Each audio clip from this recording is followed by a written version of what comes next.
Hello বন্ধুরা, তনুস্মিতার কথার নতুন একটা ভিডিওতে সকলকে স্বাগত।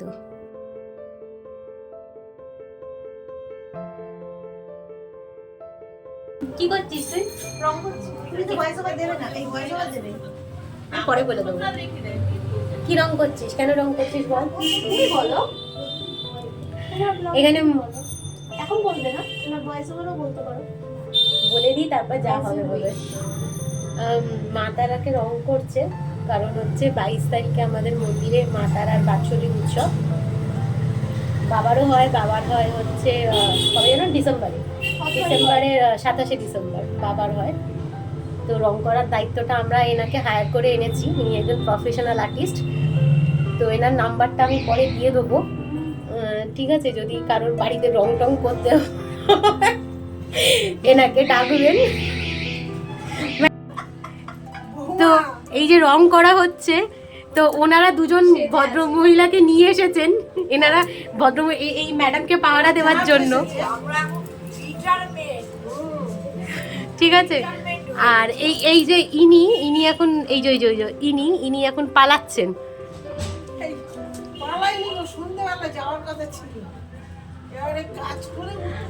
দানা মজা করলাম আসলে। এই দুজন আমার খুশাশুড়ি হয়, এটাও পাশের বাড়ির কাকিমা। তোমরা আমার আগের ভিডিওতে নিশ্চয়ই দেখেছো সবাই। আমার কাজ হচ্ছে বসে বসে ভিডিও করা, কাকিমাদের কাজ হচ্ছে বসে থাকা। এই হচ্ছে আমাদের মন্দিরের বাবা বিশ্বনাথ, এটা হচ্ছে মা তারা।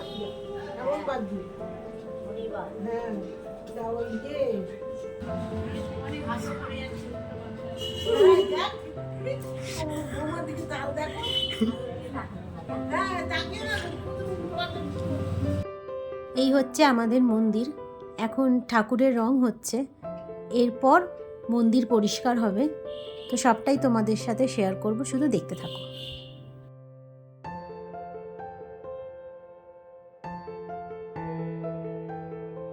রাত পোহালেই মায়ের পুজো, তার জন্য এখন প্রস্তুতি চলছে জোর কদমে। আগের দিন ঠাকুরের রং করা হয়ে গেছে, আর আজকে মন্দির পরিষ্কার হচ্ছে। কাল এখানটা বেশ সুন্দর করে সাজানো হবে, মাকেও বেশ সুন্দর করে সাজানো হবে। আরও কি কি হয় দেখার জন্য চোখ রাখতে হবে আমার ভিডিওতে। এখন আমি একটু বেরোচ্ছি, তাই আর বেশিক্ষণ ওয়েট করলাম না। কাল দেখা হচ্ছে একটা নতুন ভিডিও নিয়ে। ততক্ষণ সবাই ভালো থেকো। টাটা বন্ধুরা।